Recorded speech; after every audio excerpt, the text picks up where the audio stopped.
Assalamualaikum warahmatullahi wabarakatuh. Selamat datang di Mas U Podcast. Di kesempatan kali ini kita akan berbincang-bincang terkait dengan nilai-nilai aneka dalam kehidupan aparatur sipil negara.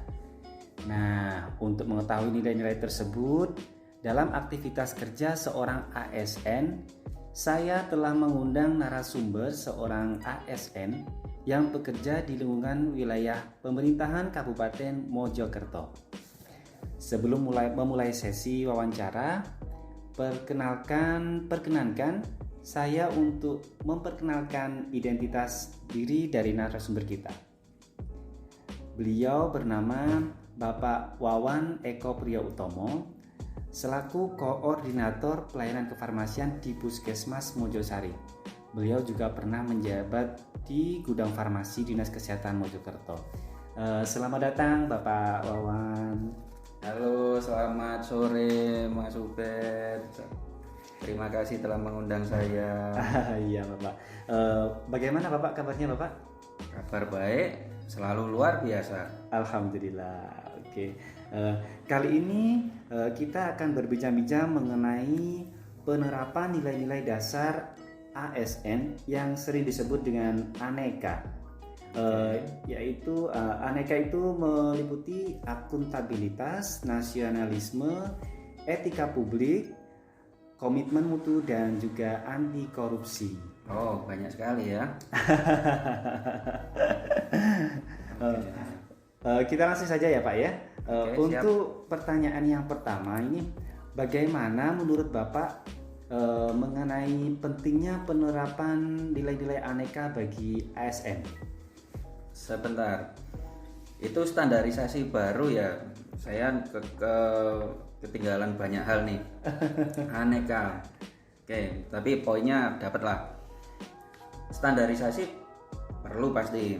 Aneka tadi, akuntabilitas, nasionalisme, oke. Etika publik, komitmen mutu, serta anti korupsi ya Pak ya. Oke, itu tentu penting sekali, apalagi zaman dulu waktu saya awal-awal masuk PNS, betapa banyak isu-isu tentang korupsi, tentang kemalasan, tentang KKN dan seterusnya. Nah, mungkin generasi yang sekarang mereka dipakai untuk menghilangkan image-image yang seperti itu ya, mungkin bagusnya standarisasi seperti itu kali. Iya. Ya. Nah, untuk nilai-nilai dasar ASN yang pertama ini Pak, tentang akuntabilitas dalam memberikan pelayanan kepada masyarakat di lingkungan Puskesmas Mojosari ini, itu implementasinya seperti apa ini Pak? Oke, dari yang keseharian yang saya lakukan sendiri, paling tidak selalu ada pencatatan, keluar masuk dicatat, tersedia dicatat, ada pencatatan harian, periode bulanan maupun tahunan. Setidaknya bisa diketahui keadaan real time di ruangan tertentu, misal update stok kalau di gudang, ketersediaan barang yang ada, misalkan kita bisa memprediksi barang-barang yang akan diminta di kebutuhan berikutnya dari pemakaian maupun sisa yang tersedia. Paling tidak limited stock obat-obat yang mau habis itu bisa diprediksi kebutuhan bulan depannya atau periode berikutnya. Terus yang lebih seru lagi, ada audit, ada stok opnam tiap bulan, ada audit tiap 3 bulan, bahkan BPK ya. BPK itu seringkali iseng, saya nyebutnya iseng karena nyetok-nyetok gitu aja kan. BPK hanya peduli nominal rupiahnya dibanding jumlah barangnya, kayak gitu. Kalau BPOM kan beda, yang mereka ributkan selalu apakah sesuai mutu, apakah sesuai standar yang mereka cantumkan di kemasan, kayak gitu. Nah, itu serunya kita bisa tahu bahwa kebutuhan ini secara real time tercatat, kayak gitu. Iya. Harus sesuai tanggung jawab Bapak ya, berarti Bapak ya. Betul sekali. Iya. Oke. Kemudian untuk nilai dasar ASN yang kedua nih Pak, tentang nasionalisme. Bagaimana Pak penerapannya di sini Pak? Seperti apa mungkin? Nasionalis, kalau yang kita tahu dari kecil harus ada apel, harus ada upacara kayak gitu ya. Iya. Pemakaian seragam di hari-hari tertentu, semua ada kesepakatan bersama berupa SOP. Mungkin yang dimaksud Mas Ubed itu kita membahas radikalis mungkin maksudnya. Mungkin bisa seperti itu. Oke. Seperti yang kita tahu, efek radikalis ini gara-gara Pilpres berapa tahun yang lalu. Jadi polarisasi sampai hari ini belum beres gitu ya. Jadi ada anti pemerintah, ada yang pro pemerintah, ada yang radikalis, ada yang anti radikalis, yang semua itu bikin konsepnya campur aduk. Kita tidak tahu kita berteman dengan siapa. Ya intinya kalau kita dulu ngomong P4 itu nasionalis terwujud ketika kita sendiri tidak kaku, tidak memaksakan pemahaman kita ke orang lain, ke orang persahabatan kita, pertemanan kita, memiliki nilai-nilai tepo seliro. Kan kita bersama hidup dengan orang-orang yang sangat beraneka ragam, baik itu kultur maupun sosial, pendidikan. Nah, orang tidak peduli apa yang kita pegang sebenarnya. Orang hanya peduli buah yang kita punya. Artinya mereka tidak melihat agama kita apa, pendidikan kita apa, tapi mereka melihat seberapa baik kita ke orang lain. Buah-buah itu loh yang diinginkan sebenarnya. Menurut saya gitu sih. Iya. Oke Pak. Lanjut ke pertanyaan ketiga nih Pak ya, tentang etika publik. Nah, kalau untuk di kesehariannya di sini bagaimana nih Pak penerapannya? Oh, menarik sekali itu. Etika publik itu menyambung yang tadi ya, bahwa kita terdiri dari beraneka ragam kultur yang otomatis akan bikin bermacam-macam varian sosial, tapi setidaknya ada hal-hal yang universal. Misal kultur di Jawa itu kita adalah orang-orang yang ramah. Nah, orang-orang ramah ini adalah nilai-nilai sosial yang kita punya, mau agama apapun, mau pendidikan apapun. Begitu kita ramah sama yang lain, kita dapat balasan yang setimpal. Terus senyum, kita dikenal sebagai bangsa yang ramah, tentu suka menebar senyum juga. Nah, ini kan bahasa yang universal. Semua orang, baik bahasa yang berbeda, pendidikan yang berbeda, begitu kena senyum, mereka pasti membalas dengan senyum. Sopan juga. Nah, kalau penerapan di pelayanan kesehatan seperti di puskesmas ini, di mana ketika pasien mendapat pelayanan yang ramah dan sopan, kita tersenyum kepada mereka, secara psikis masyarakat sudah terbantu. Setidaknya 50% psikis sudah terbantu. Tinggal obat nanti sesuai dosis akan membantu penyembuhan secara teknis kayak gitu. Iya. Memang harus sesuai dengan etika yang berlaku ya Pak ya, harus ramah, sopan, santun. Setidaknya sebagai ASN itu ya memang nggak dikenal hanya kayak image-nya itu kayak jutek atau gimana gitu Pak ya. Wah, itu biar dia. harus dirubah itu Pak ya. Betul sekali. Karena dulu ya yang saya ingat waktu kecil, perawat itu galak-galak gitu. Image-nya kan kayak gitu. Nah, sekarang sudah berbeda tentunya ya. Oke. Harus berbeda itu Pak. Oke. Nah, pertanyaan keempat nih Pak, menjadi ASN pelayan publik, kita kan harus mempunyai komitmen mutu nih Pak. Iya. Untuk penerapannya di kantor Bapak ini sendiri seperti apa nih Pak?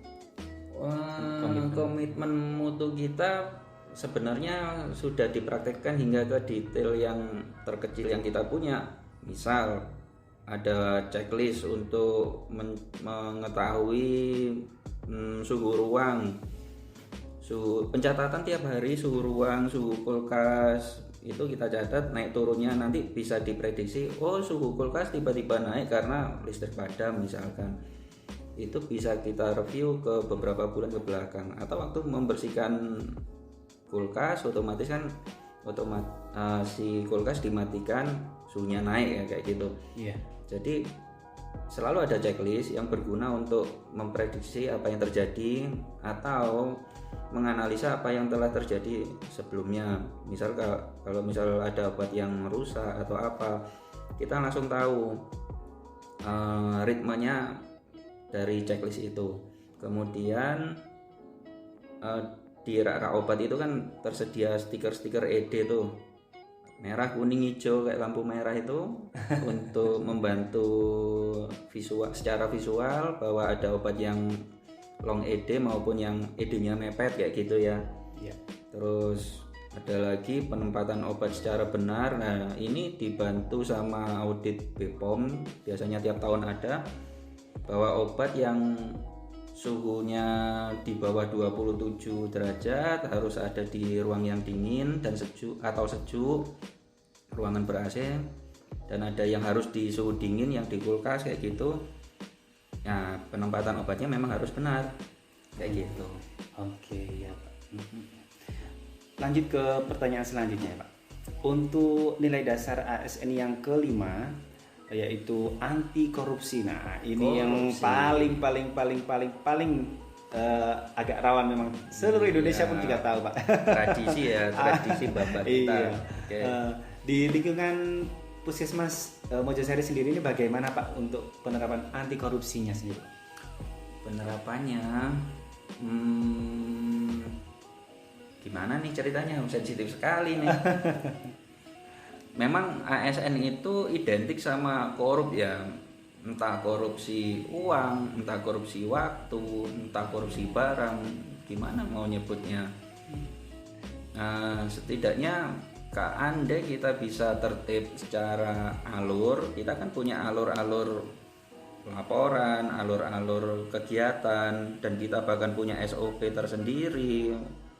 Andai kita tepat menurut SOP dan alur, sebenarnya nggak ada tuh korupsi-korupsi begituan. Biasanya kan orang cari instannya, cari gampangnya, Mas tolong ini dibantu, terus ya ditambahi sesuatu lah. Nah, sebenarnya itu kan nggak perlu, semua bisa diurusi sendiri ya, tinggal ikuti aja SOP-nya, semua beres pasti. Kalau penerapan secara mudahnya sih ya nggak ada pungli. Hari ini nggak ada pungli, kalau dulu saya nggak tahu ya. Tapi yang pasti sekarang dengan tidak mengambil pungli ya itu langkah kecil untuk memulai tidak korupsi kayak gitu.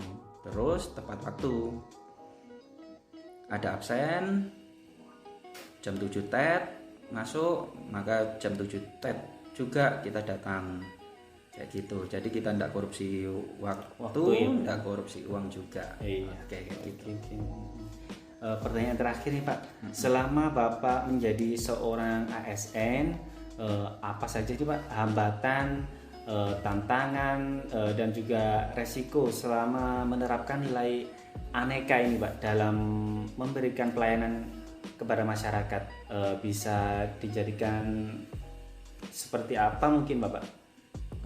Kalau hambatan sih palingan karena kebiasaan ya, kita melawan diri sendiri untuk berubah, itu hambatan yang paling besar. Begitu mau berubah, temen selingkungan gembosi, apa hambatannya itu ya.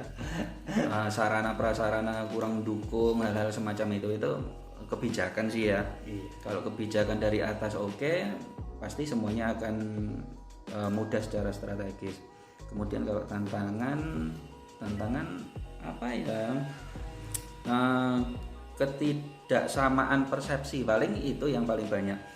Waktu kita memperbaiki postur, sikap, atau kita sekedar menyapa pasien, misalkan pasien yang disapa tahu-tahu kaget, kok tumben orang ini wajahnya galak tiba-tiba menyapa, itu aneh banget. Atau ada teman kita waktu kita melakukan pelayanan, teman langsung nyemoni cie tepat waktu cie. Nah itu kan repot juga tuh. Itu tantangannya paling itu sih. Kalau resiko sepanjang kita lakukan bersama-sama, sepanjang kita ini sudah sepakat bahwa ada aturan baru atau ayo kita lakukan SOP secara bersama-sama, sepakat, tidak ada resiko sih. Resiko hanya terjadi kalau kita itu tadi tidak sepakat, dilakukan sendirian terus disemoni, bahasa Jawanya disemoni, terus kita down ya Pak. Down ya, kan. Kayak gitu sih paling. Sejauh ini tidak ada masalah sih. Oke ya baik Pak. Mungkin ada yang mau ditambahkan mungkin Pak? Mungkin pesan-pesan bagi para calon ASN yang baru ini. Palingan untuk masuk UPED sendiri, saya cuman pesan aja ikuti SOP, ikuti lajur-lajur peraturan, itu aja udah cukup sih. Sekarang semua sudah tercatat dengan baik, peraturan juga sudah dibukukan, juga sudah disebar, ikuti aja alurnya, saya pikir udah beres tuh. Tidak ada lagi pesan-pesan apa yang secara spesifik perlu diterapkan.